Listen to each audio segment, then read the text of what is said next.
such a cause where your boundless love conquered my boundless sin. Thank you, Jesus. And mercy's arms are open wide. Heart is filled. My heart is filled with 1,000 songs, giving the glories of Calvary. With every breath, Lord, how I long to sing of Jesus who died. Yes, Lord, we sing of you. Lord, take me deeper into the glories of Calvary. Yes, Lord God, it's our prayer, God. Sinners find eternal joy in the triumph of your wounds. By our Savior's crimson flow, your holy wrath has been removed, and your saints below we join with your saints above, rejoicing in the risen Lamb. Heart is filled, my heart is filled with 1,000 songs, proclaiming the glories of Calvary. With every breath, Lord, how I long to sing of Jesus who died. My heart is filled, my heart is filled with 1,000 songs, proclaiming the glories of Calvary. With every breath, Lord, how I long to sing of Jesus who died for me. Lord, take me deeper into the glories of Calvary. Yes, Lord. Oh, so glorious. You're so wonderful. And we want to see you more.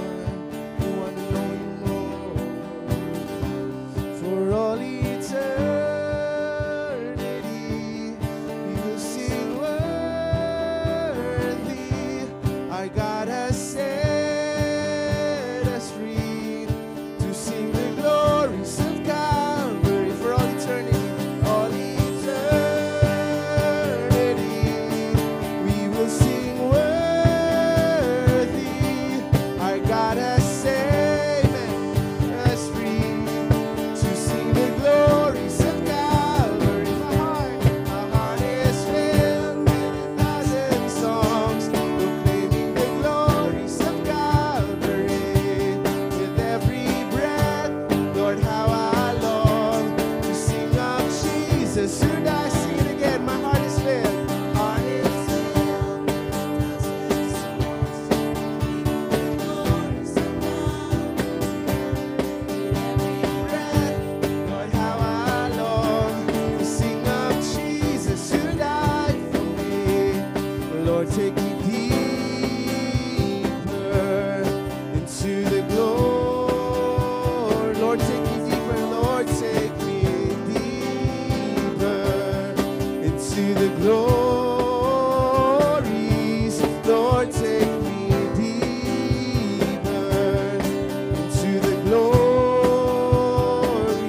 of Calvary. Yes, Lord God. Thank you for setting us free. Thank you for your blood. Thank you for the glories of Calvary. We get to experience and encounter the glories of Calvary. So majestic. Thank you, Jesus. We will sing of you. We will sing of you, Lord. You, Jesus, who died for us. Thank you, God.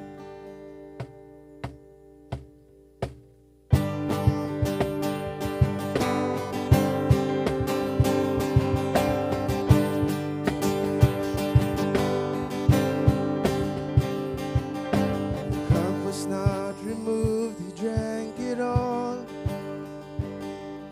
See him hanging there where I belong. His tears were as scarlet, but there in the garden, the cup was not removed. Let's praise the Lamb. Oh, praise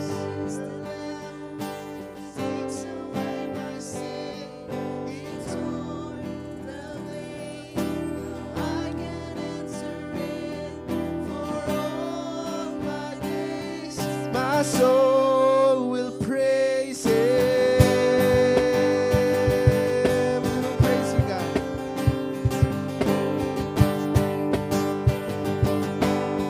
See, the law was not removed.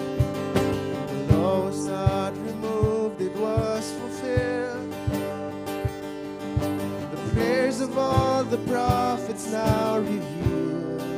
Just Jesus in the image of the Father. He's the yes of every promise. The law was not removed. Oh, praise the Lamb who takes away my sin. He tore the veil. Now I can enter in for all my days. My soul will praise, oh praise the Son who died and rose again. Oh praise the Son who died and rose again. For all my days my soul will praise Him. Yes, Lord, this is our response. We will praise You for all our days. Thank You, God. Sin was now removed. Our sins are now removed. Yes, everyone. Thank You, Lord. Taken by my Jesus on the cross.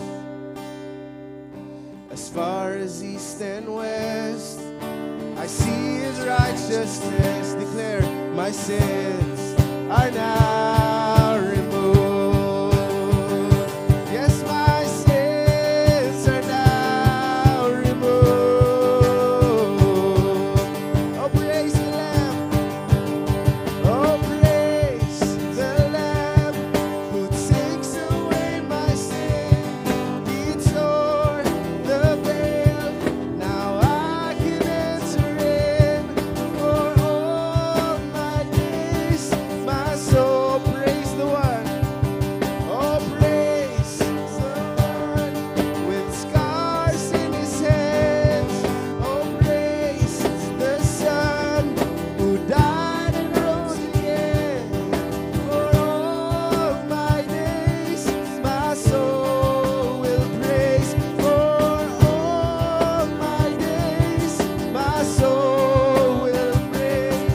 For all my days, my soul will praise Him. Yes, oh God, we will praise You forevermore.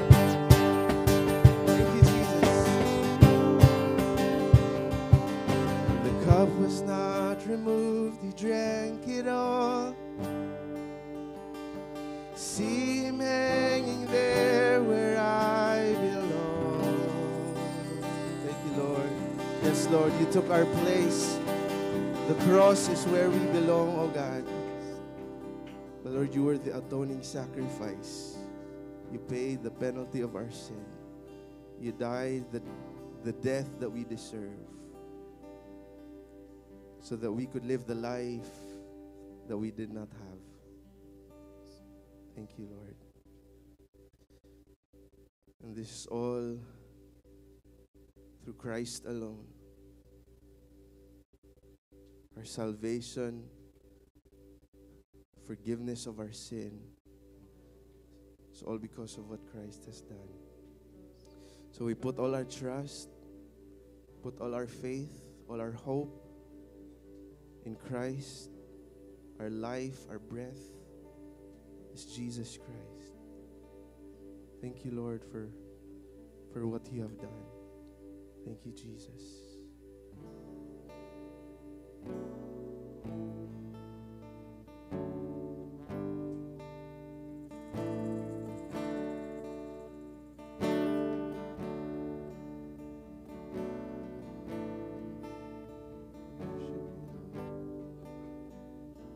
Christ alone.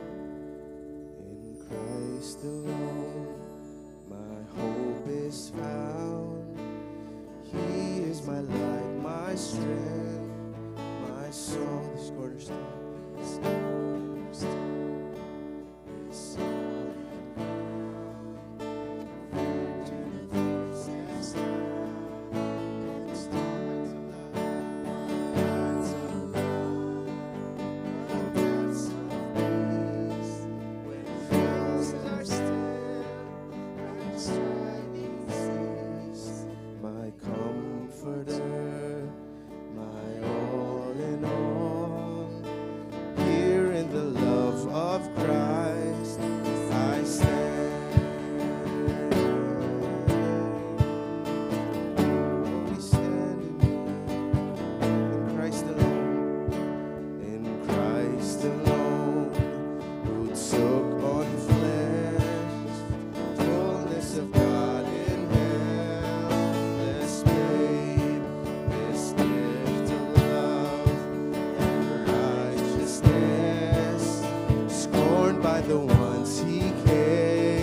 was slain.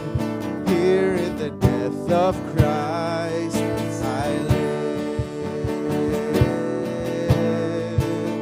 Oh, we live in you.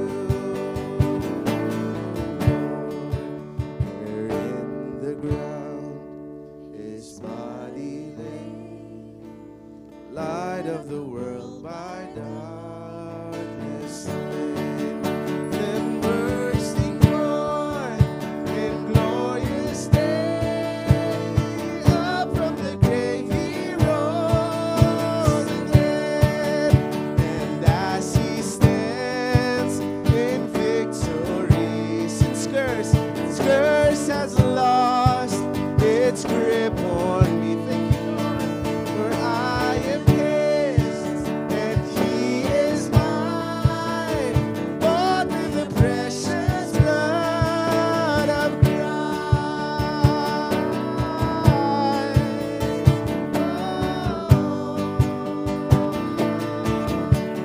Oh, in Christ alone.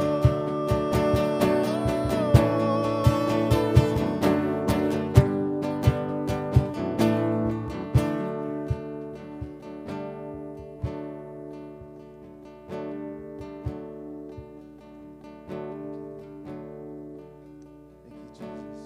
Thank you for the cross.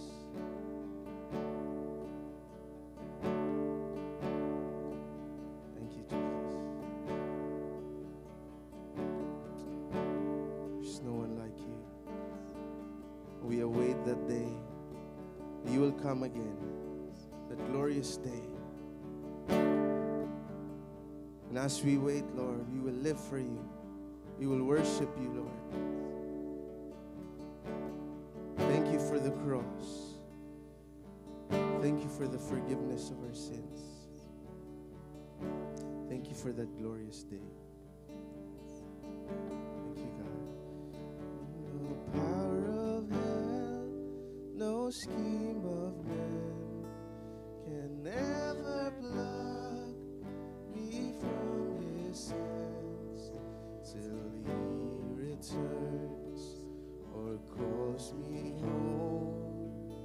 Here in the power of Christ, there's no power of hell, no power of hell, no scheme of man can ever pluck me from his hands till he returns or calls me home.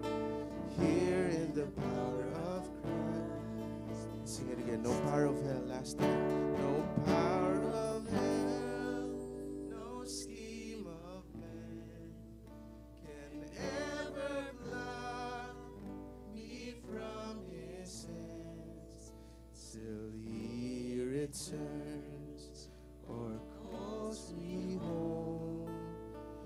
Here in the power of Christ I'll stand.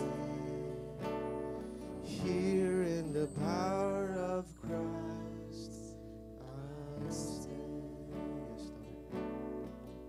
You are returning very soon. You will call us home. And we will stand before you, God. See you face to face. Lord, you are the one who commands our destiny. You are our life, or our past, our future. Thank you, Jesus, for who you are in our lives. Worship you, God.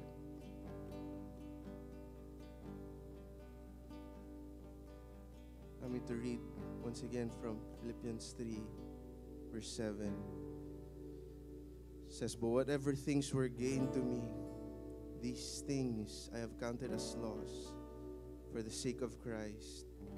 More than that, I count all things to be loss in view of the surpassing value of knowing Christ Jesus my Lord, for whom I have suffered the loss of all things, and count them but rubbish, so that I may gain Christ, and may be found in him, not having a righteousness of my own derived from the law, but that which is through faith in Christ, the righteousness which comes from God, the basis of faith, that I may know him and the power of the resurrection and the fellowship of his sufferings, being conformed to his death, in order that I may attain to the resurrection from the dead.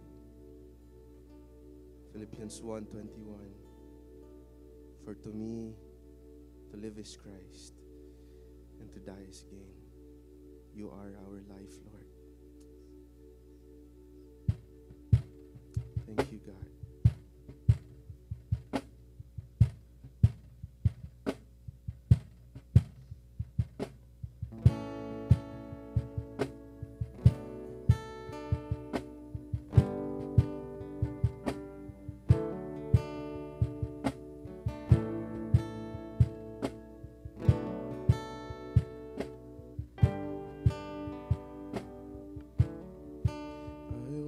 Was lost in darkest night, yet thought I knew the way.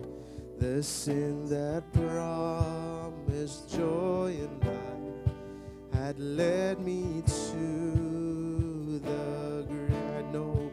I had no hope that you would own a rebel to. If you have not loved me first, I would refuse you still. But as I ran my hell-bound race, indifferent to the cost, you looked upon my helpless state, and you led me to the cross, and I beheld God's love displayed. You suffered in my place. You bore the wrath reserved for me. Now all I know is grace.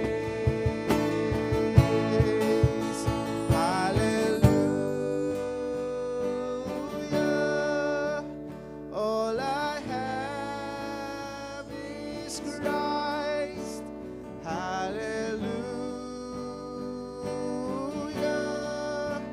Jesus is my life. Sing to the Lord. Hallelujah. All I have is Christ. Hallelujah. Jesus is my life. Yes, you are, Lord. You are life. This is our response, God. Now, Lord, I want to be yours alone and live so all might see the strength to follow your commands could never come from. Let this be a personal prayer. Oh, Father, use my ransom life in any way. Just sing it again. Oh, Father, use my ransom life in any way.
abundant life is found in you.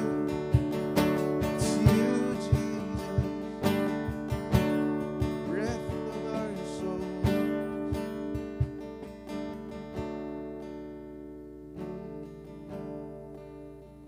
Lord, allow us to encounter truly, Lord, what it means to have Jesus as our life. Let it be true in our lives, Lord, when we say, all I have is Christ. Not Christ plus works, Christ plus the pleasant things of this world, Christ plus the blessings that you give. Nothing like that, Lord, but Christ and Christ alone is our life. And if we try, Lord, to find life and breath someplace else, we will only find death and sin and darkness and emptiness, O God. So lead us to Christ.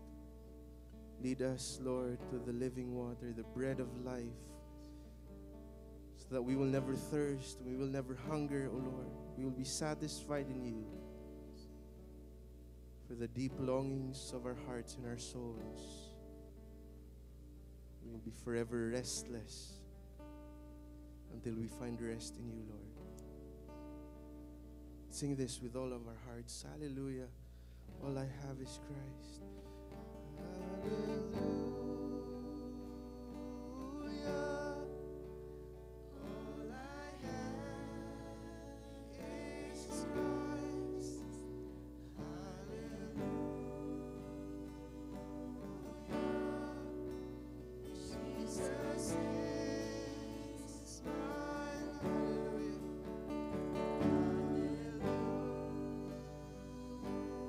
Hallelujah. All I have is Christ. Hallelujah. Jesus is my life. Jesus is my life. Jesus is my life. Yes, Lord. Thank you, God. Lord, our life. Lord, our life, oh God. We give you glory, honor, and praise. Your name, to your name alone. Amen and amen. Hallelujah. Praise the Lord. Amen. Once again, good morning, brothers and sisters. Before we take our seats, why don't we roam around this place and greet one another with the love of the Lord.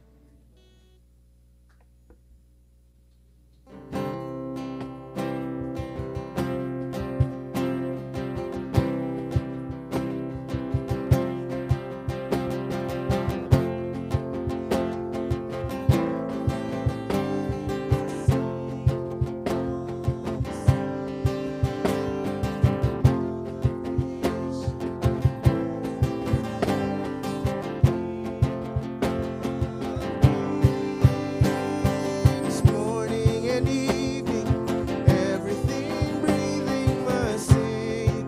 Oh, sing. All of creation, rise up and praise the King of Kings. This morning and evening, everything breathing must sing. Oh, sing. All of creation, rise up and praise the King of Kings and sing. Amen.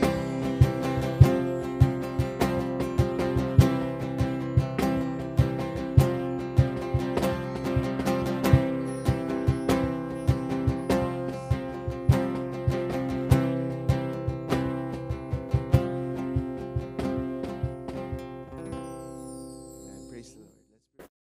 We are in our series in the book of Colossians. At babasahin po natin ang Colossians chapter 1, starting from verse 3 down to verse 8. Colossians chapter 1, starting from verse 3 down to verse 8. If you have your translations, na pwede kayong sumabay sa akin kung anong translation nyo. But I'll be reading po sa Tagalog translation. Sabi po dito, tuwing ipinapanalangin namin kayo, lagi kaming nagpapasalamat sa Diyos na Ama ng ating Panginoong Hesukristo. Sapagkat nabalitaan namin ang inyong pananalig kay Kristo Jesus at ang inyong pag-ibig sa lahat ng hinirang ng Diyos. Dahil sa pag-asang makakamtan ninyo na inihanda para sa inyo sa langit. Nalaman ninyo ang tungkol sa pag-asang ito nang ipinangaral sa inyo ang salita ng katotohanan, ang magandang balita na dumating sa inyo. Ito'y lumalaganap at nagdadala ng pagpapala sa buong daigdig. Tulad ng nangyari sa inyo mula nang marinig at maunawaan ninyo ang katotohanan tungkol sa kagandahang loob ng Diyos.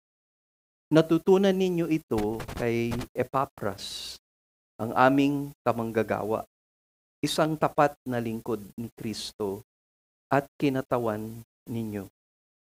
Sa Kanya namin nalaman ang inyong pag-ibig na naaayon sa Espiritu. Tayo po ay manalangin. Aming Ama, salamat po sa privilege of approaching your throne of grace. Yung trono ng grasya mo where we will find spiritual rest. First, to those who know you, we have experienced spiritual renewal, spiritual rebirth. Na-experience po namin yung tinatawag ng Panginoong Hesus na kapanganakan sa Espiritu. At hindi namin mabigkas ang yaman at kagandahang loob na pinagkaloob niyo po sa amin upang makamtan namin ang kaligtasan na ito. Kaya nais namin maipahayag ito sa lugar na kami nagkakatipon. Walang sawa namin idedeklara ang buhay na ipinagkaloob ni Jesus para sa amin. At marami pa pong mga kaluluwa na wala pa kay Jesus. Nais namin silang idulog sa iyo. Nais naming matagpuan nila ang kaligtasan kay Kristo at kay Kristo lamang. Lord, salamat na dito sa lugar na ito may itataas ka namin at wala nang iba. Tapat lamang maipangaral ang banal na salita mo upang ang salita ng Diyos ang tumimo sa mga puso namin. And when the Word of God is preached, we believe, even as Jesus said, that the truth will set us free. Father, cleanse us. We pray that you will remove anything that will hinder us from receiving your word this morning.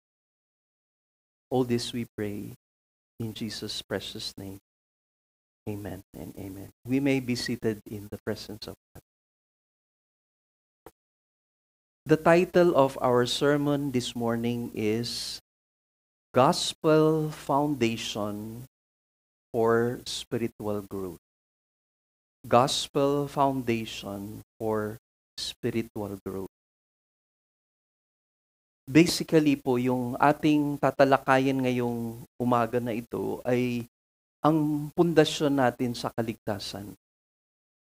At wala na pong bagay at wala na pong ibang mensahe na magkakaloob sa atin ng kaligtasan maliban sa mabuting balita. Yung tinatawag nga po na gospel sa wikang Ingles. Good news. And this is also where we attain spiritual growth.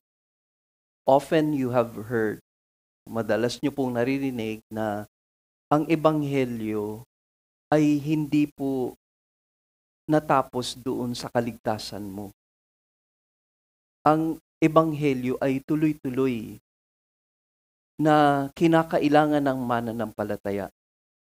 Kinakailangan na i-nurture ang kanyang spiritual life. Hindi dahil kailangan niyang maligtas. Dahil isang beses lang po maliligtas ang tao.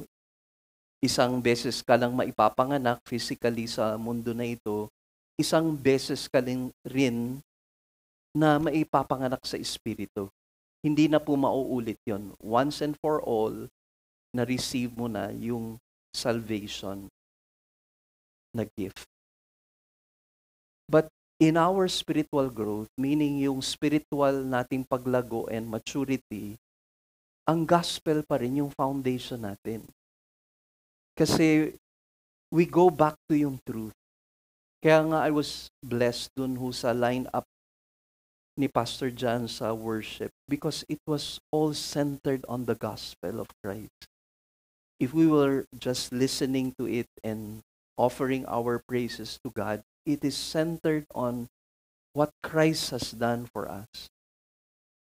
And hindi po nawawala ho yung kinang, yung ganda, yung beauty ng gospel na yun. Kasi yun yung nagdala sa iyo sa kaligtasan mo. At yun ang humuhubog din sa iyo sa iyong spiritual life.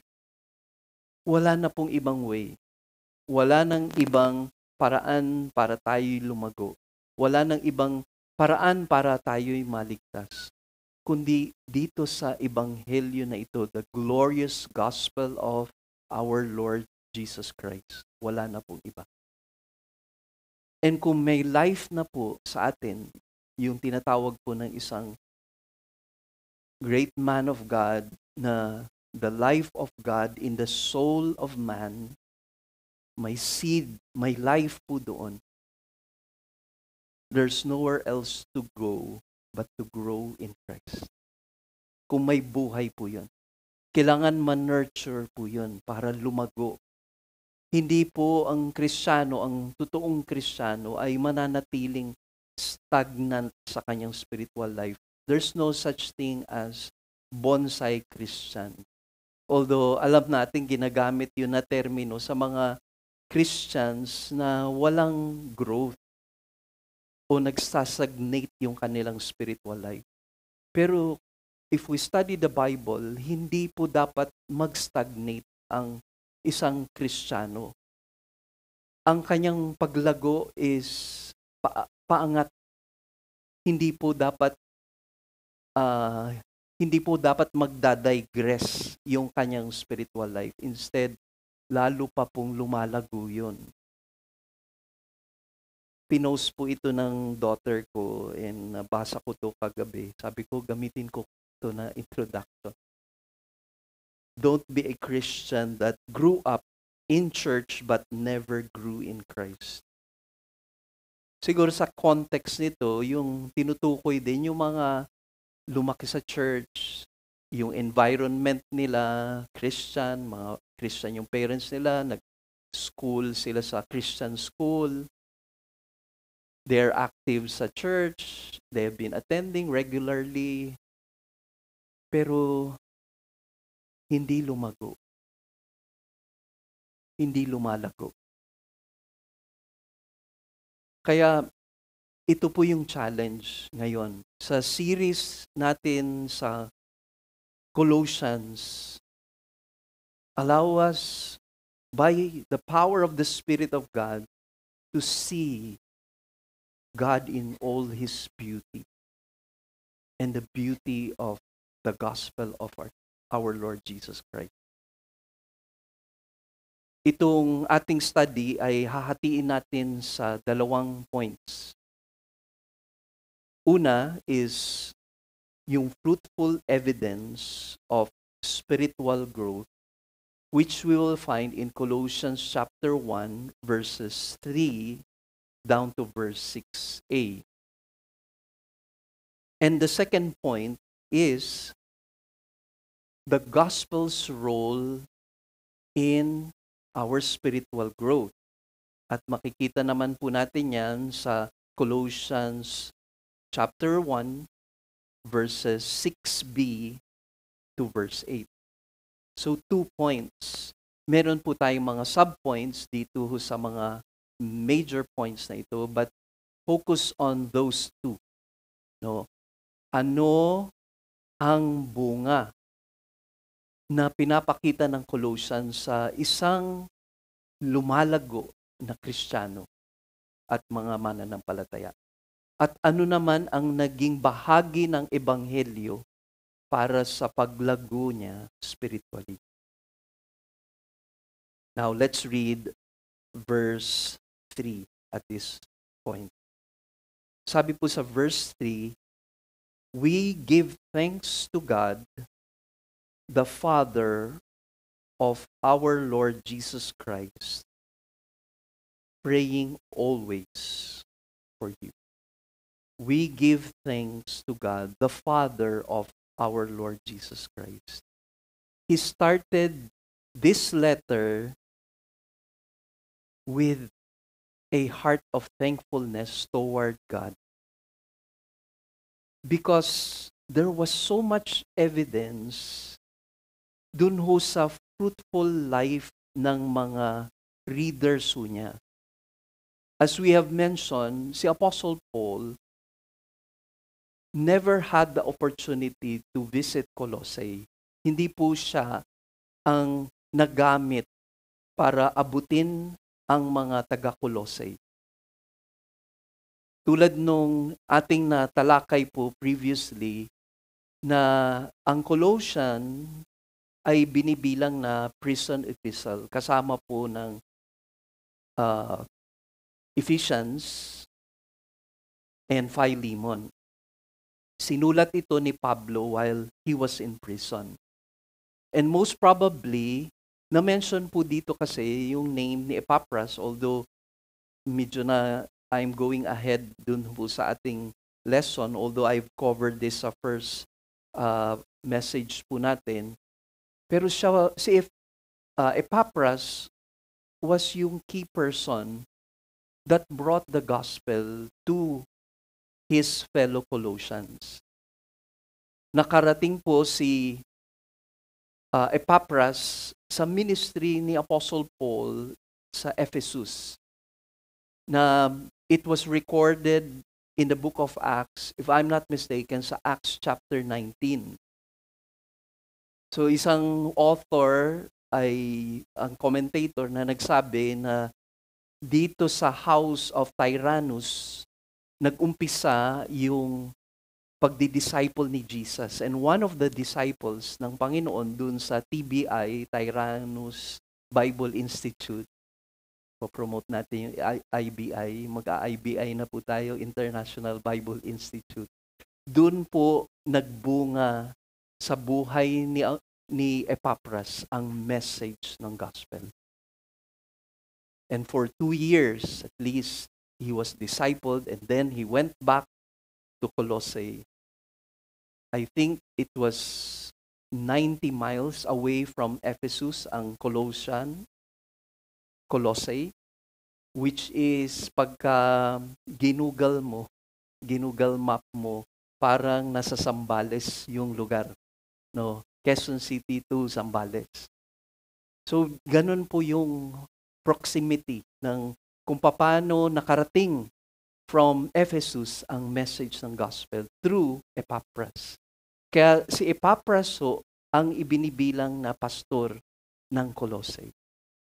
And when they were confronted with an issue, a theological heresy, false teaching against the preeminence of Christ, Epaphras had to go to Rome. pumunta po si Epaphras sa Rome to ask help from the Apostle Paul regarding this theological heresy, yung Gnosticism. Basically, talagang ibinababa nila ang katangian ni Jesus bilang anak ng Diyos, bilang Diyos. Kaya, kung mapapansin ninyo, ine-emphasize ng Colossae, ang letter ni Apostle Paul to the Colossians, ang preeminence ni Christ, His deity, His glory, His power, and the power of yung salvation through the gospel of Christ.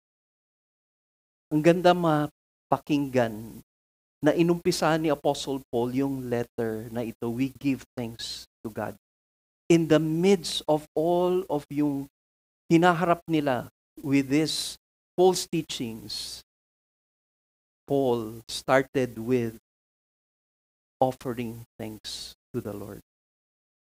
Sa Greek, ang ibig sabihin po nitong thanks or give thanks is basically acknowledging the Lord always, which brings yung favor niya. Favorable, brings what is favorable to His eternal purpose. Kaya may offering of thanks to God in the midst of what they are facing because everything will be favorable. Because for those who stand firm in the faith, meron pong eternal value po ito lahat. Kaya siguro yun din ang isang nakita kong kahalagahan ng buhay po ni Apostle Paul. Encourager po siya. He constantly encourages the people he write to or the people he wrote to during those times. And most probably, yung kanyang physical presence with the believers, he was an encourager. Maybe that's what is lacking for many of us. No, when was the last time we offered thanks to God for all of yung favor that He has showered upon you? How often do we offer thanks to the Lord for what He is doing in the lives of other believers? Or even sa family po natin, kailan at gaano kadalas na nagpapasalamat tayo sa Panginoon? May na-mention nga hong isang author, sabi niya, typically, Paul opened his epistles with an expression of thanksgiving for the church. He approached his readers this way. Even if he had never seen them, tulad ng Colossian believers or church, pati ang Roman church, ang Roman believers, hindi pa niya na-encounter sila, hindi pa nila na-meet. Pero ganun yung expression niya parati sa kanyang sinusulatan, pasasalamat. If substandard Christianity characterized them, kasi Corinthian church, even when he wrote yung letter to the Corinthians with all of yung immaturity nila at conflict nila sa church, yung disunity nila, yung biases nila, yung immorality happening sa church sa Corinth. And dito sa Colossian church, which is threatened by heresy, remarkably, Paul's faith in the working of God brought to mind genuine thankfulness for the Christian experience of believers everywhere. Alam nyo, kung ang meaning, yung by definition, yung thanks is acknowledging yung favor ng Diyos for us, for the believers. Wala na pong room for us to doubt or to fear. Mawawala na yung pagkakataon na mapuno tayo ng takot. o pag-aalala sa mga bagay na kinakaharap natin. And si Paul, yun po yung kanyang sinulat. Inumpisahan yung sulat na may pasasalamat sa Panginoon. And tulad na nabanggit ko po sa inyo, hindi maganda ang sitwasyon ng Colossian Church.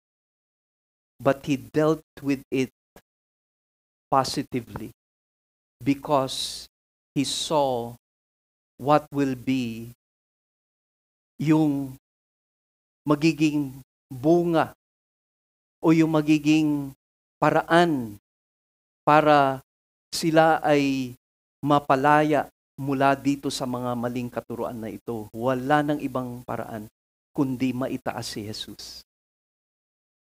And nag-umpisa ito sa pasasalamat. Na-mention ho dito, yung thanksgiving is to the God and Father of our Lord Jesus Christ. Si Harold Ironside, minention po niya na itong Father, the God and Father of our Lord Jesus Christ, presents God in a double character. Meaning, God as the Creator, God as the Father, and that His Son Jesus, whom He sent as the mediator, ay pinakita yung pagiging creator ng Diyos Ama at pagiging Savior niya dahil He sent His Son to mediate on behalf of man toward God who is holy. Kaya yung conversion na naganap sa mga Colossian believers ay nasa puso ni Apostle Paul. Yung heart niya ang nag-steer up sa kanyang heart to pray for them. So, after offering thanks to God the Father and the Lord Jesus Christ, he was praying always for them. Sabi ho doon, praying always for you since we heard. Marahil napansin niyo po yun, Sabi sa verse 4, since we heard of your faith in Christ Jesus and the love which you have for all the saints. Yung burden po ni Apostle Paul increases. Siguro doon tayo naglalak sa maraming prayers na ino-offer natin sa Panginoon. Marami sa mga prayers natin, pag hindi natin nakikita yung solusyon, kung minsan matagal yung sagot ng Panginoon, napapanghinaan tayo ng loob. Kabaliktaran yung nangyayari po sa buhay po ni Apostle Paul. Kasi si Apostle Paul, even as he faces difficulty, all the more he prays. And he prays hard. He was like Epaphras. Because in the last chapter of the book of Colossians, sabi po doon, Epaphras labored in prayer for you. And most probably, yung heart ni Epaphras, kumbaga ang model sa life ni Epaphras was the Apostle Paul himself, who never gave up in prayer, who increases doon sa burden and never stops. Kasi praying always for you. No, it means hindi na the whole day nagpe-pray lang para sa Colossians, but it was a consistent prayer. It was if ever he remembers the Colossian believers in the midst of what they are facing with this heresy na Gnosticism, he is reminded to pray for the believers in Colossae. Nasa plural na sabi yung when we heard. No, we prayed for you since we heard of your faith. Marahil ang tinutukoy niya po dito, some commentators say na marahil nung sinabi niya we na nasa plural, ay he is representing the other believers and his disciples. Marahil yung mga nami-mentor po ni Apostle Paul ay kabahagi doon sa nakikiisa sa prayer. And we know that there are some whom the Apostle Paul mentioned who ministered to him while he was in prison. And with all of yung time that they meet, the time that he is able to minister to them, share to them, and these believers started to minister to the Apostle Paul's needs. They took that opportunity to have a prayer meeting. Alam nyo, kung meron po akong i-endorse din na ministry na pwede nating, kumbaga magkaisa po tayo sa layunin ng Lord, yung prayer ministry. We are, usually when we talk about the prayer ministry, hindi po siya well attended. To be honest. Kahit siguro yung ibang mga churches din, pag prayer meeting, kokonti lang po mag-attend. Pero pag anniversary, ayan, ang daming attend. Pero pag prayer meeting, konti lang po talaga ang nag-attend. Pero alam nyo, even with the few people attending, I am personally blessed with their testimony. Kahit po yung trial na pinagdadaanan nila, kasi nakikita ko yung power ni Christ working in their life. And alam niyo po yun, those who have been attending yung prayer meeting natin, we have heard from them firsthand what God has been doing. Kaya ho yung burden increases. Si Paul, his burden increases. And he invites others to join with him in prayer. And what do we find also? Dito po sa text na ito, ang sabi ho doon, we have heard sa verse 4 of your faith in Christ Jesus and the love which you have for all the saints. So ano pa yung nagsisteer sa heart ni Apostle Paul to pray for them and to be encouraged by what God has been doing in the midst of His people? Na-mention ho niya dito ay yung love ng mga mananampalataya. Actually, there are 3 Christian virtues na na-mention ho dito. I-note natin. So basahin muna natin uli yung verse 4 hanggang sa verse 5, and we will note yung mga virtues na yun na nakita ni Apostle Paul or narinig ni Apostle Paul sa mga believers sa Colossae. Since we heard of your faith in Christ Jesus, your faith in Christ Jesus, and the love which you have for all the saints, verse 5, because of the hope laid up for you in heaven, of which you previously heard in the word of truth, the gospel. Napaka-interesting po nito, yung how faith, love, and hope are linked together. Kasi hindi lang ito ang familiar tayo na nabanggit itong virtues na to, kasi ito ay nakita natin sa 1 Corinthians chapter 13. Di po ba? Faith, hope, and love. But the greatest of these is love. Yun po yung nasa 1 Corinthians 13. Pero kung mapapansin ninyo, hindi siya yung same na kung paano binanggit yung faith, hope, and love sa 1 Corinthians 13. Ang pagkaka-arrange is faith, love, and hope. So, may difference kaya yon. Bakit sila nagli-link together? ito po yung napakaganda din siguro bigyan natin ng panahon. Una ay balikan natin yung faith. Because when we think of yung faith, ito yung sinasabing you lay hold of your faith on the cross. Kumakapit ka dun dun sa cross na yun.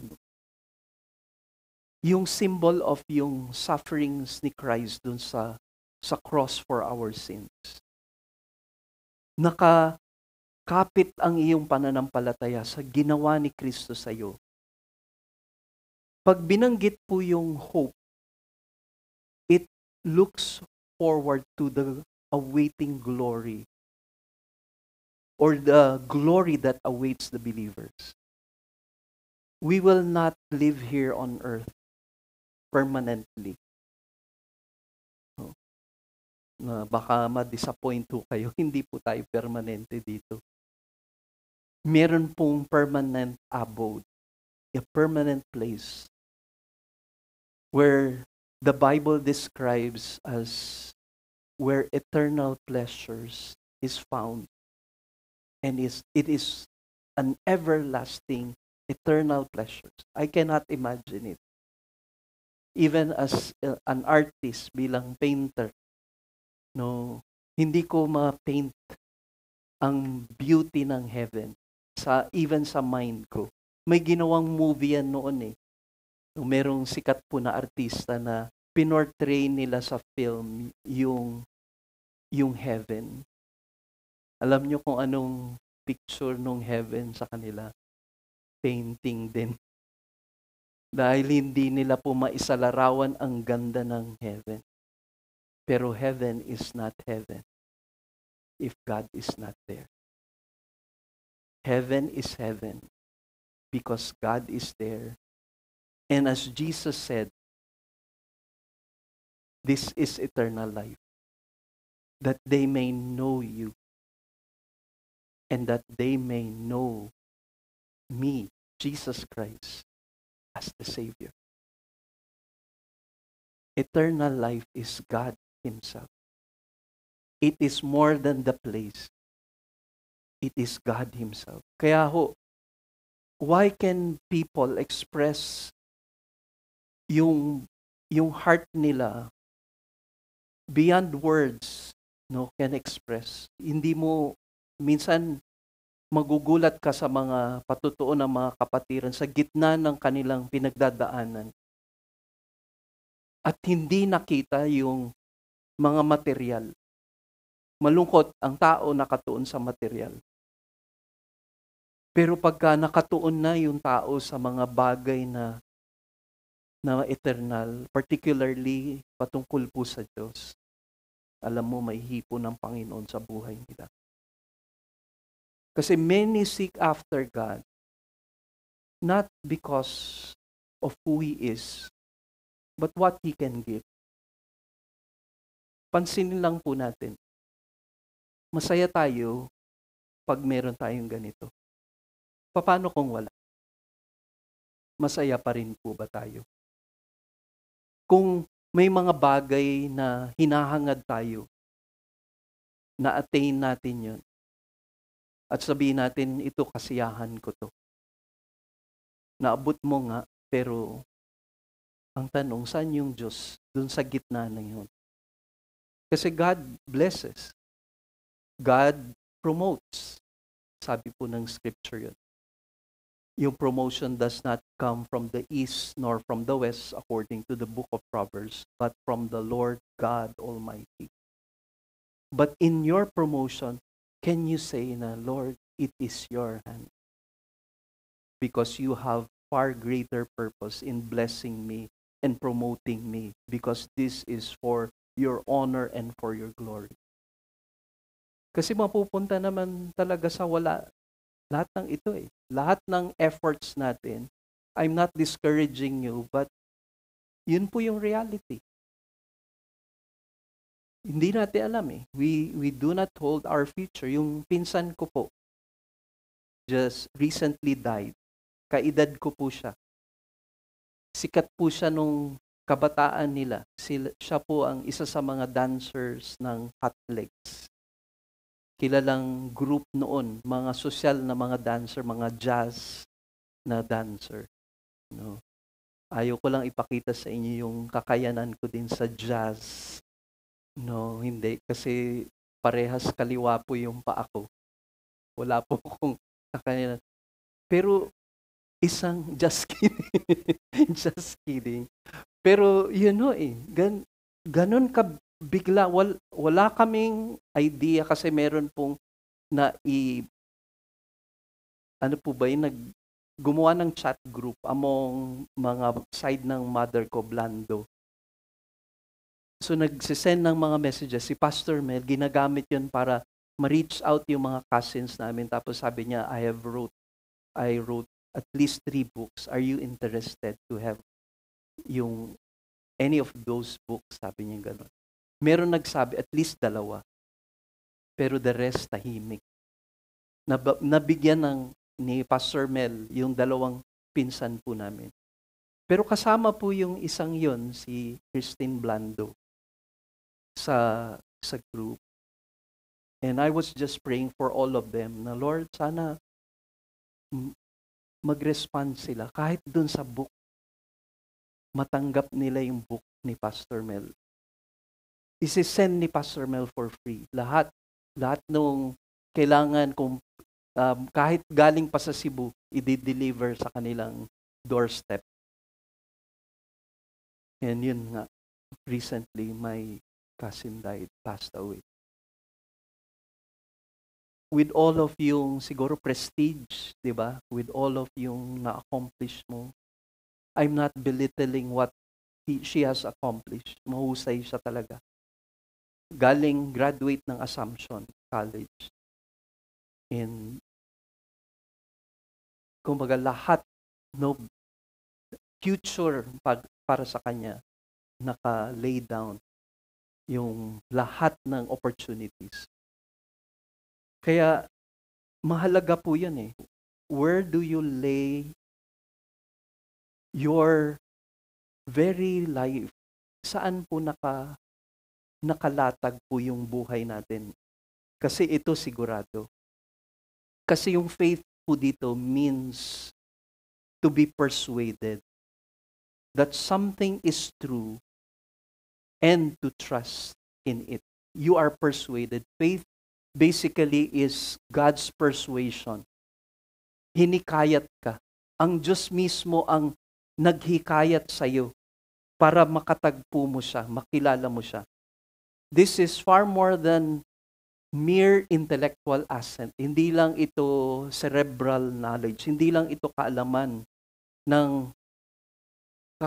natin patungkol sa Kanya.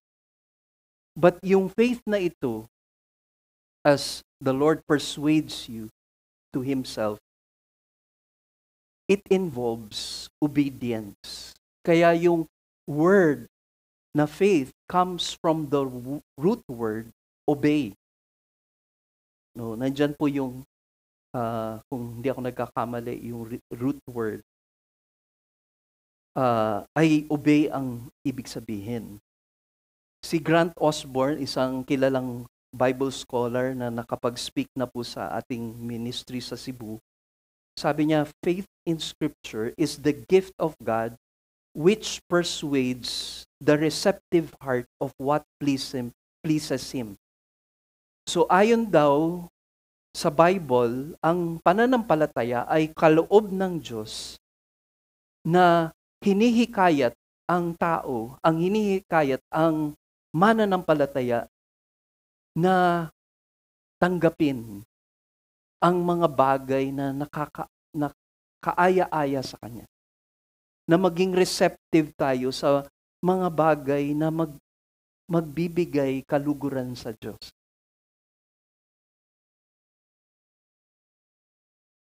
Kaya,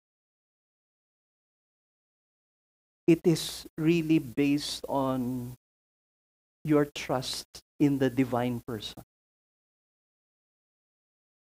Kasi, dapat po nating maintindihan, hindi lang ito yung faith per se. Kasi marami hong faith na hindi naman towards sa Diyos. Di ba? Kagaya nito, may faith ako sa kakayanan ko. Faith din yon, pero nakasalalay doon sa kakayanan mo. Faith na kung sa religious aspect, sa spiritual quote-unquote na aspect, faith sa faith mo. Yung hindi dun sa nakatuon doon sa divine person, sa Diyos. Pero nananampalataya ka kasi mataas yung pananampalataya mo. Narinig mo niyo na po ba yon? Ang taas ng faith ko? No? I can move mountains. O quote ka pa sa Bible. Yung faith ko can move mountains. Pero ang totoo, nananampalataya ka ba sa Diyos o ang galing ng pananampalataya mo? Ang taas ng pananampalataya mo. Tapos minsan bibiruin ka pa. No, ang lakas mo sa Lord. No, ang lakas mo sa Lord kasi pinapakinggan yung prayer mo. Hindi. Nakatuon yung pananampalataya mo doon sa nakakagawa ng bagay na kamangha-mangha.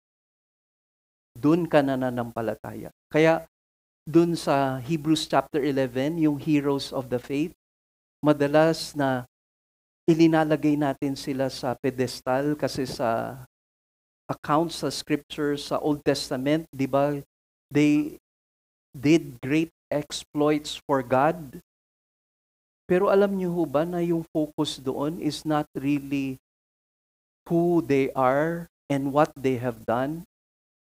It is focused on the God who used the extraordinary God who used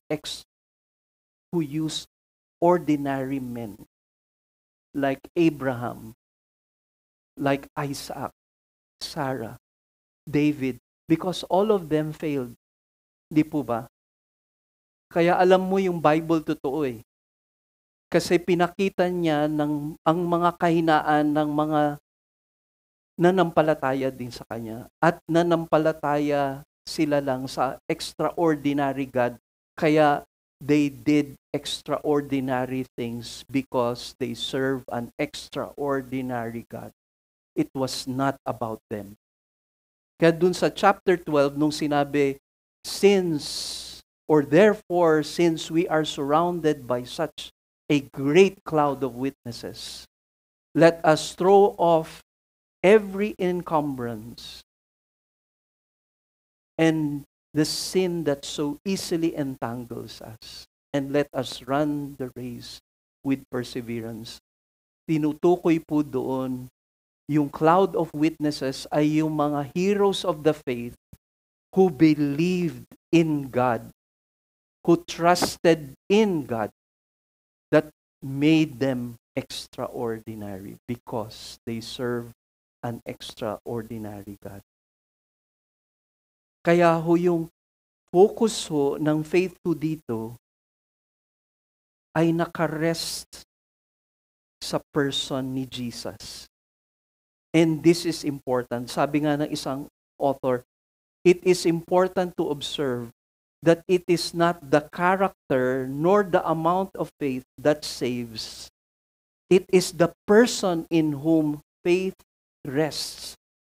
Nagtitiwala ka doon. Nagtiwala ka sa ginawa ni Kristo, yung kanyang kamatayan, pagkabuhay magmuli niya, ay nagdala ng perpektong sakripisyo para sa sinumang mananampalataya kay Kristo Jesus ay maliligtas sa kanyang mga kasalanan.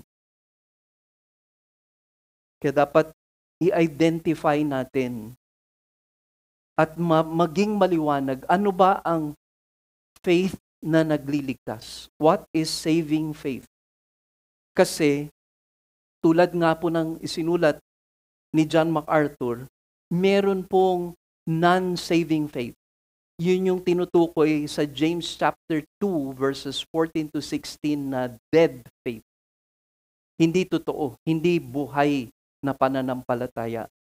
Ito ay pananampalataya na nakatuon lamang sa karunungan, nakatuon sa sarili, nakatuon sa ginagawa natin para sa Diyos, at walang bunga sa buhay. Ang totoong faith, yung saving faith, may bunga. Kaya sa Bible, meron pong tinutukoy na yung repentance na nag-lead to obedience. Yun po ang saving faith. Allow me to read. True saving faith contains repentance and obedience as its elements. Repentance is an initial element of saving faith, but it cannot be dismissed as simply another word for believing. The Greek word for repentance is metanoia. From meta which means after, and noeo, to understand. So literally, it means afterthought or change of mind. But biblically, its meaning does not stop there. As metanoia is used in the New Testament, it always speaks of a change of purpose, and specifically a turning from sin. That is true repentance. It is turning from your sin, turning away from sin, and turning to God. Yun po yung repentance. Hindi yung sinasabi mo, sorry, Panginoon, pero nananatili ka doon sa pamumuhay na yun. Wala pa pong kaligtasan talaga. Doon sa nananatili sa kasalanan. Na-enjoy mo yung kasalanan. Hindi ka nako-convict sa iyong mga kasalanan. Okay lang sa iyo yung pamumuhay na yon. Pero yung totoong nakatanggap ng kaligtasan o pananampalataya na nagliligtas, may bunga. Merong fruit of repentance. Tinatalikuran mo yung kasalanan. Tinatalikuran mo ang kamalian. Dahil kinatagpo ka ng Diyos at lumalakad ka sa path ng Panginoon. Yun po yung saving faith. Now, let's go to the word or yung virtue na love. Basically, for many of you, alam nyo po ito, agape love, or God's love. It operates in the believer as they prefer what God prefers. Agape love is simply following God for what He wills and what He wants.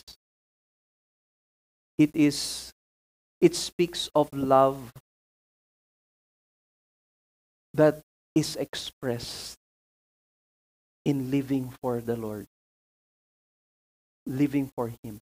You prefer God and His purposes.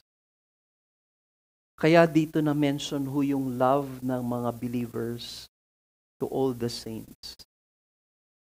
Kaya dati ho meron pong fellowship song na madalas ho inaawit pagka magigreet with one another. Hindi na nagagamit madalas itong song na ito. Pero siguro familiar yung dito yung kaedad ko. No? Yung K-pop generation. Beloved, let us love one another, for love is of God, and anyone who loves is born of God, and knoweth God. He that loveth not, knoweth not God, for God is love.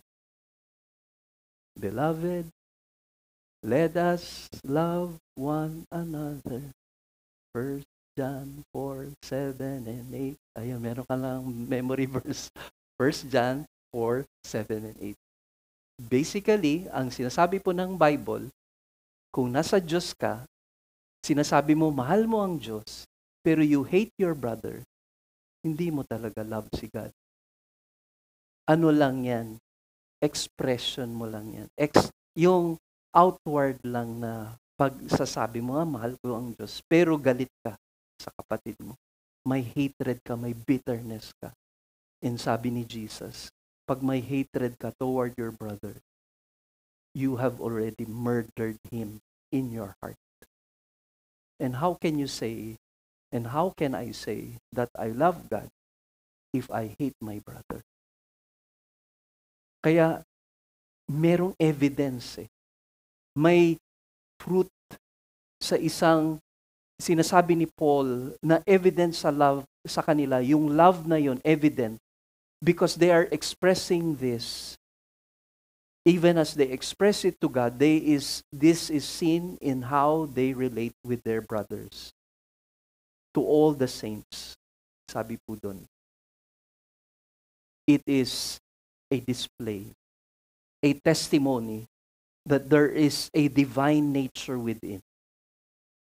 No, and it was imparted by the indwelling Holy Spirit that brought yung tinatawag na spiritual rebirth.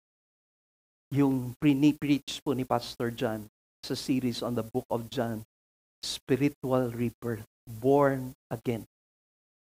Hindi lamang po termino yun. It is a spiritual encounter with the living God.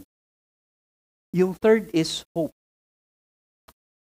At ito ay galing sa Greek word na ang ibig sabihin is to anticipate. Yung expectation of something that is sure, it is certain, sigurado na po. Yung hope sa world is tinatawag na wishful thinking. Sana manalo ako. No, sana yumaman ako. Sana gumapo ako. No, yan yung mga wishful thinking. Pero yung hope ng Bible, pag sinabi sa Bible na hope, it is a sure and certain thing for the believers. Sigurado na po. Yun yung tinukoy ni Apostle Peter na blessed hope. It is awaiting for the coming of the Lord Jesus. It is awaiting for yung meron na pong seal ng Holy Spirit, and yun po ay deposit that we are assured of attaining to yung next life na kasama po ang Panginoon. Kaya yung hope looks on to the future.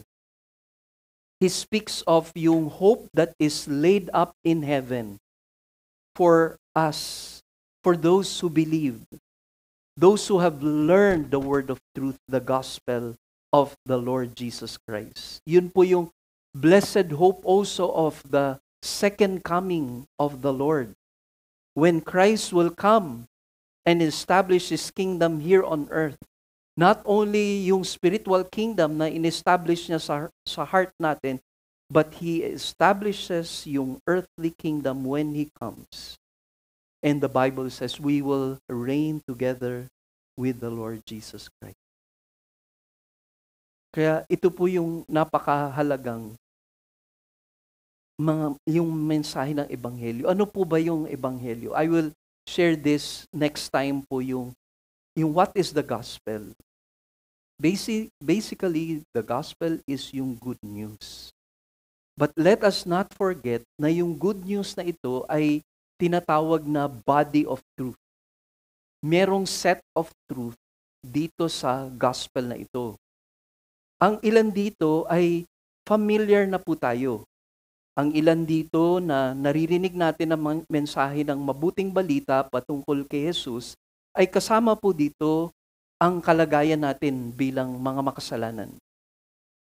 At dahil tayo ay humaharap sa banal na Diyos, we are under God's holy justice. Tayo po ay haharap ng kamatayan dahil sa ating mga kasalanan. Kaya Romans chapter 1 pa lang ho, sinasabi ng Bible na the wrath of God is being expressed every day. yung puot at galit ng Diyos sa kasalanan ay minamanifest ng Diyos every day ang kanyang galit dahil sa atin, dahil sa kasalanan natin. At sinasabi ng Bible, kahit nakita na at na-display na yung glory ng Diyos sa creation niya at sa marami pang manifestation ng Panginoon, they choose to reject God. They have exchanged the glory of God for immortal things or mortal things. Exchanged the immortal God for mortal things and exchanged the truth of God for a lie. The great exchange. Pinagpalit po natin ang Panginoon. Pero dahil sa mabuting balita, hindi po natapos doon sa bad news na tayo ay patungo na sa impyerno, na tayo ay dapat harapin ang judgment ng Diyos and deserve natin yon at hindi magbabago ang kanyang pagiging Diyos, ang kanyang karapatan na Diyos at holy na Diyos, sufficient na God, righteous na God, and what we deserve bilang mga makasalanan ay nararapat lang gawin ng Panginoon. Righteous na judge siya. Pero ano po yung good news? While we were yet His enemies, Christ died for us. That's the good news. Yun yung glad tidings. Yun yung the reason why we celebrate. Kaya merong kanta na, Hark the herald angel sings, Glory be to the newborn King. Because that's good news. Yung dun sa temple, when yung prophetess, na when she was widowed, dahil namatay po yung kanyang husband, waited for the consolation of Israel. Nandun po siya sa temple. Pray lang siya ng pray until si Jesus ay dinala ng kanyang parents. Tapos sabi niya, Behold, I see the consolation of Israel. The good news of salvation. Parang sabi niya, ito na, sapat na ito. Kunin mo na ako, Lord. Nakita ko na si Jesus. Ewan ko kung ganun ang galak na meron tayo, yun lang ang inaantay niya, makita niya yung consolation, yung glad tidings na yon, the news that will bring about hope to the nation of Israel because the Messiah has come. Malawak pa ho ito. We will cover this sa susunod pa po natin na pag-aaral. Pero ito po yung tandaan natin. Tulad ng sinulat ng isang author, salvation is altogether of grace. It is by grace and by grace alone. Human effort has no place in it at all. Hindi ho sa ginagawa natin, hindi dun sa nagagawa natin na binigay ng Diyos ang favor. Unmerited nga po eh. Hindi natin karapat dapat tanggapin. Ibinigay sa iyo. Kaya wala tayong pwedeng i-boast sa ating nagagawa para sa Panginoon. We are saved by the work of Christ for us, a work done altogether outside of ourselves and in which we had no part except to commit the sins that put the Savior on the cross. Kaya nga sabi nung isang tao, an old man expressed it correctly when he said, I did my part and God did His. I did the sinning and God did the saving. I took to running away from Him as fast as my sins could carry me, and He took after me until He ran me down.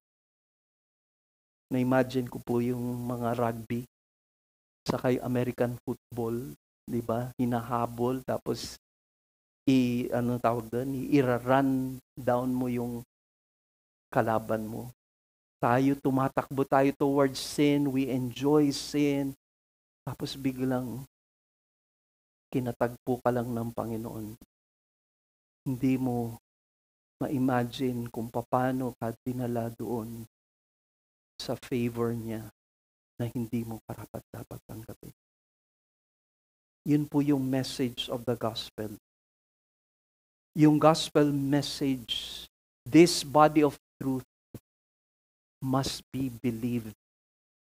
We are to believe in this gospel, this good news. It is a body of truth.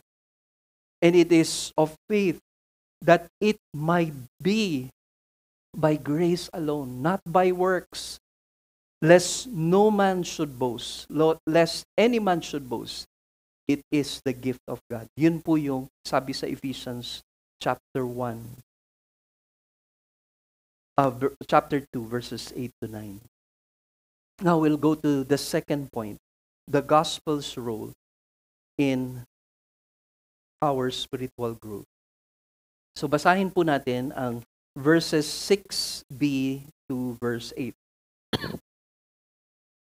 Which has come to you just as in all the world, also it is constantly bearing fruit and increasing, even as it has been doing in you, also since the day you heard of it and understood the grace of God in all its truth.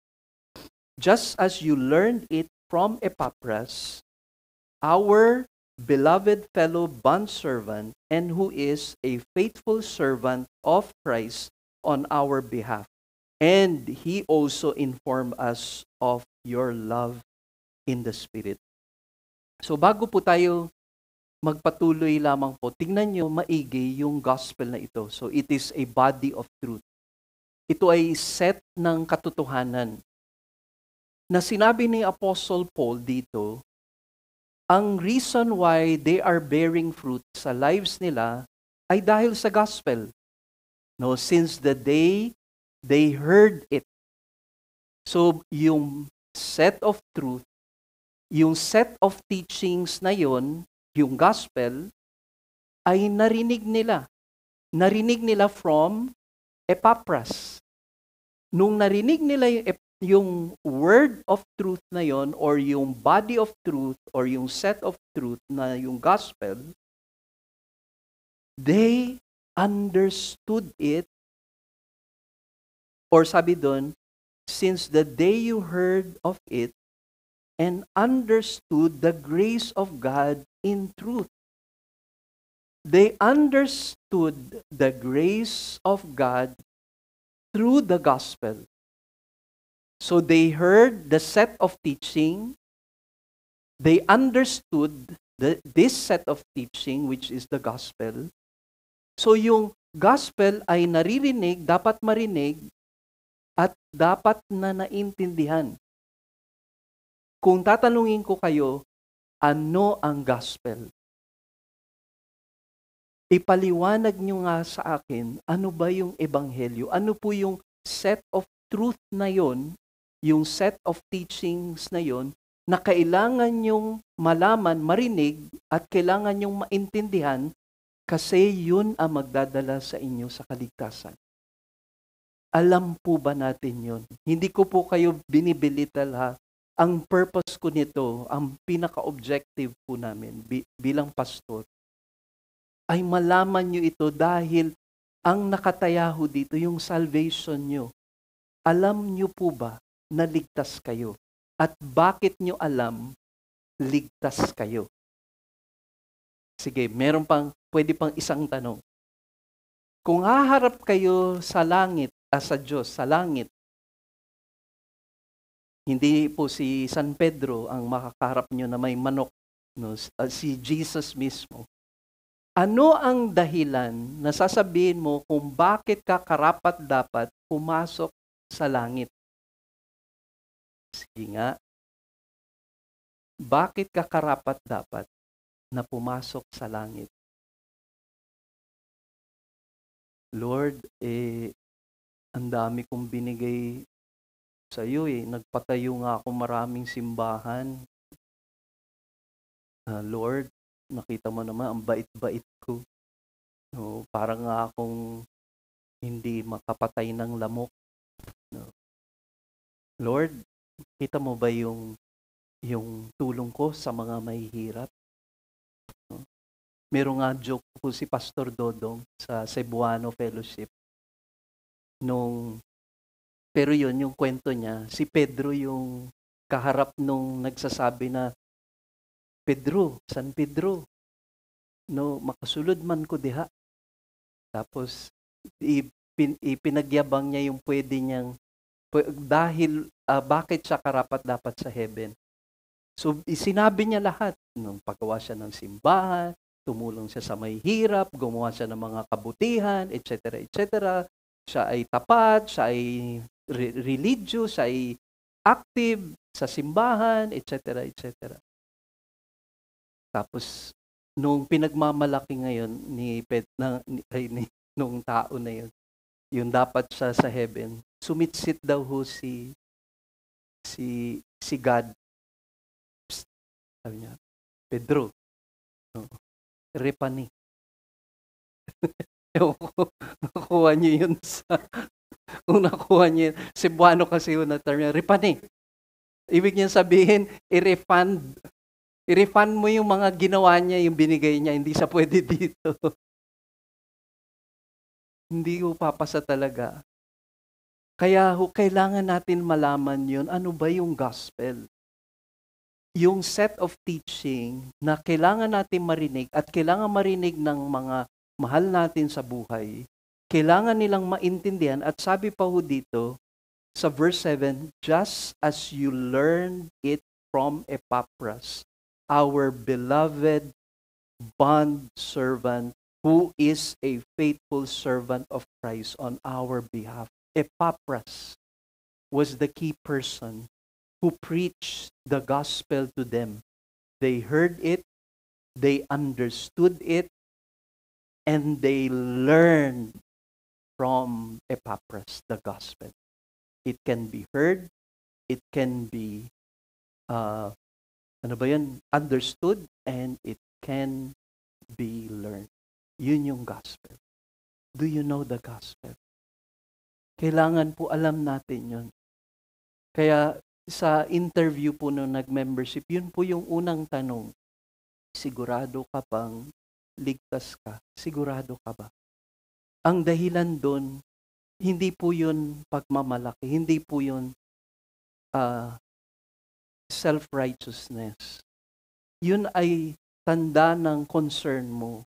Sa mga kagaya po namin ni Pastor John, wala na pong desire kami. Kaya kanina nung natuwa po ako nung si Joed na nakita ko na po siya doon sa labas. No? Sabi ko, hindi ako familiar sa kanya pero bakit niya ako kilala? Sabi niya, Pastor, siguro nakabarong kasi ako. Pastor, masikip po yung barong niyo. Pero nung pumasok na si Joed dito, tsaka si Colleen, nag-light up yung mata po ni Pastor John. Alam niyo kung bakit? Kasi yung privilege of leading Joed to the Lord. Yun na po yung joy ng isang pastor. Leading people to Christ. At alam nila, save sila. Alam nila kung saan sila pupunta. Kasi sigurado sila sa heaven sila. Hindi dahil sa nagawa nila. Hindi dahil matuwid sila. Wala ngang matuwid sabi ng Bible. Wala kahit isa. Walang naghahanap sa Diyos. Romans chapter 3, starting from verse 9. Wala pong matuwid kahit isa. Grace lang talaga, unmerited favor, ang nagdala sa iyo kay Kristo dahil sa pananampalataya mo sa ginawa ni Kristo sa krus ng Kalbaryo. And sabi ho dito, which has come to you just as in all the world. Yung gospel na yun dumating sa inyo through Epaphras. And it is spreading all throughout the Roman Empire. Itong naisulat ito or na-open ang ministry ho sa Ephesus, sa Colossae, Laodicea, and sabi nga po ng ilang Bible scholars, yung Laodicea din, posible si Epaphras din ang ginamit ng Lord para ma-open yung work ng gospel po doon. Pero it is spreading.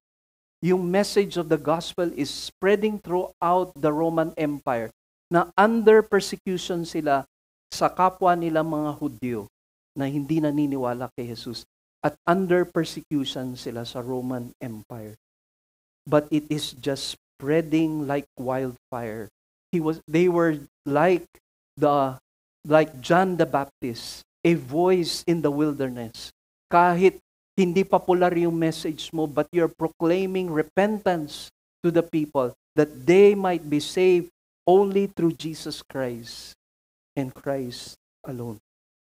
Yun po yung inherent dito po sa gospel na ito. Tulad nung sinabi ng isang manunulat, inherent in the gospel is the power to lead people to trust in Jesus Christ as their Savior and also to enable believers to grow in their spiritual experience. The faithful proclamation and the power of the gospel both help Christians to experience spiritual growth. Kaya yun po yung resulta. It is constantly bearing fruit. Sa subpoint natin, the gospel's role in reproducing fruit. Sabi ko dito sa verse, chapter 1, verse 6b, as it is constantly bearing fruit and increasing even as it has been doing in you also since the day you heard of it. Kaya, ang genuine Christian, hindi siya magstastagnate. Hindi siya nakatuon sa rules and regulations, sa mga set of laws. It is a living na message. It is moving and growing. Ito po yung reality ng spiritual life sa isang meron ng buhay sa kaluluwa ng isang tao. The life of God in the soul of man. It bears fruit and it spreads. Hebrews chapter 4 verse 12, the word of God is living and active. No, sabi ho sa Matthew 13 verses 3 to 8 that yung gospel when it enters the heart, no, it results in yung fruit of repentance. No? Sinasabi din sa Matthew 13:31 to 32, nagsispread daw yung kingdom, yung message of the kingdom, like a mustard seed and growing in a tree. Sa 1 Peter chapter 2 verse 2, tinutukoy po dun yung spiritual growth. It brings about spiritual growth. Kaya there's nowhere to go. For those who are in Christ, ang sabi po ng Bible, they will experience spiritual growth.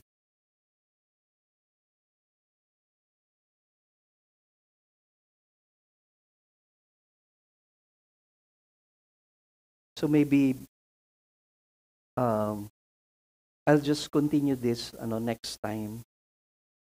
But allow me to read once again itong naisulat ng manunulat na sabi niya, inherent in the gospel is the power to lead people to trust in Jesus Christ. Yun yung tinatawag or definition ng word na faith.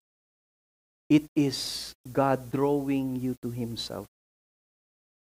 It is the power to lead people to trust in Jesus as Savior and also to enable believers to grow in their spiritual experience.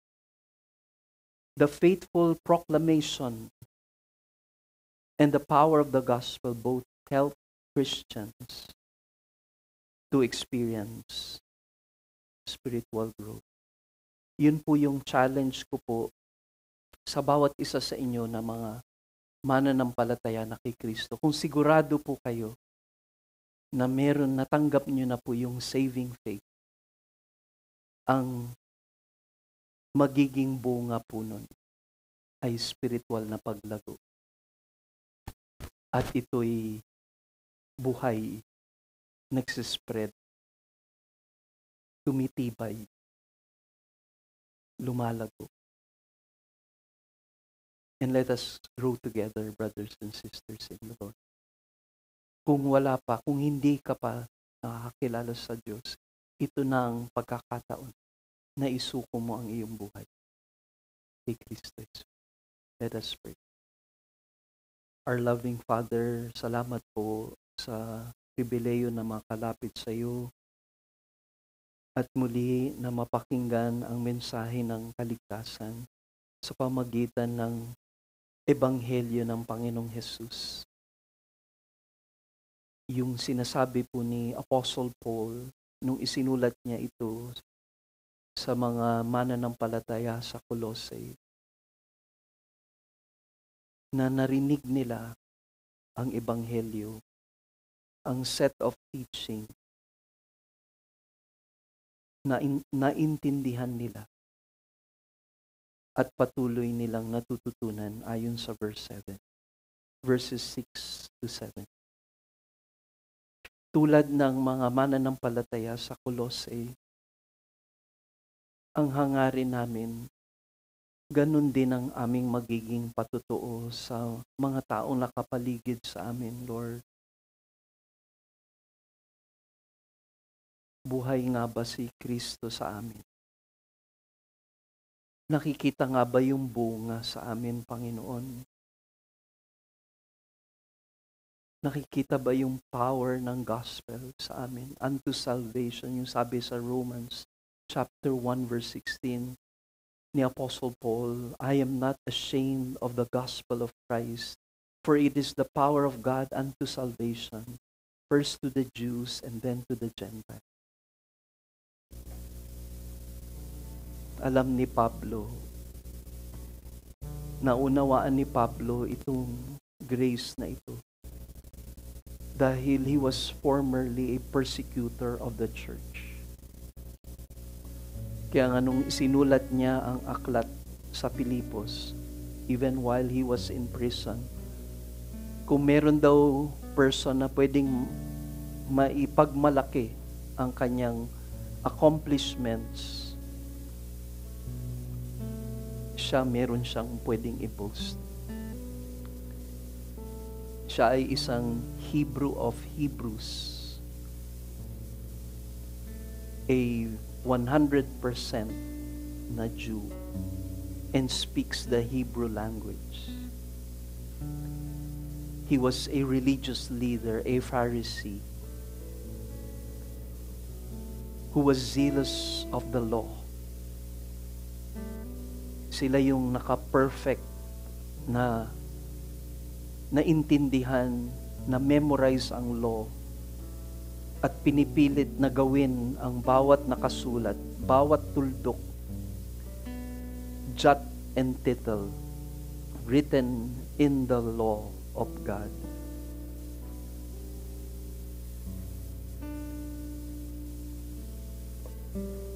At sinasabi niya, kung sa pananaw ng tao, sa human na righteousness, nasabi pa niya na perfect ang score niya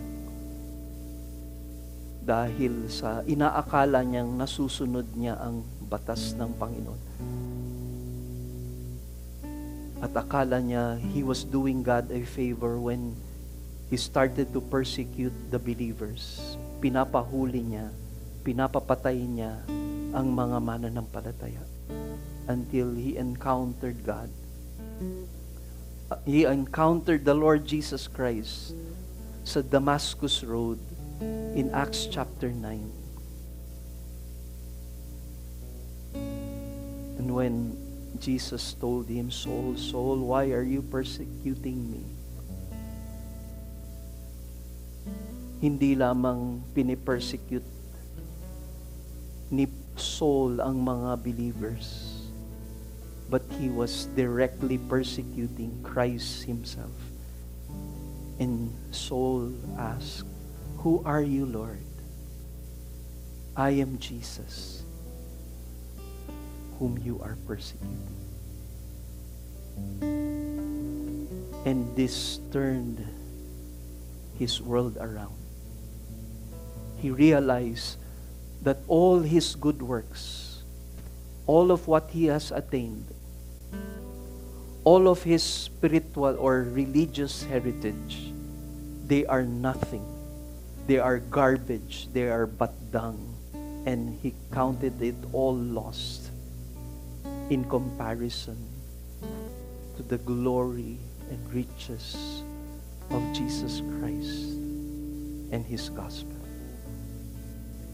Lord, may we continually be in awe of You, and may we continually honor and revere Your holy name. For us who profess to be believers and we know and understand the gospel, help us to grow more and more in our spiritual life. For those who do not know You yet, and that You are now convicting him or her, Lord, by Your grace, allow him or her to respond to You and persuade him to draw near to You through Jesus Christ. Lord, salamat po sa Iyong ginanap ngayon at patuloy na hubugin Niyo po ang aming mga puso. Huwag namin pong kaliligtaan ang banal na salita ng Panginoon. Lord, we give You praise, honor, and thanks for everything. In Jesus' precious name we pray. And amen. Sing of the gospel, what He has done, our story. Thank you, Lord. I once was lost in darkest night, yet thought I knew the way, the sin that promised joy and love had led me to the grave. I had no hope that You would own, a rebel to Your will. And if You have not loved me first, I would refuse.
source of hope, faith, and love, O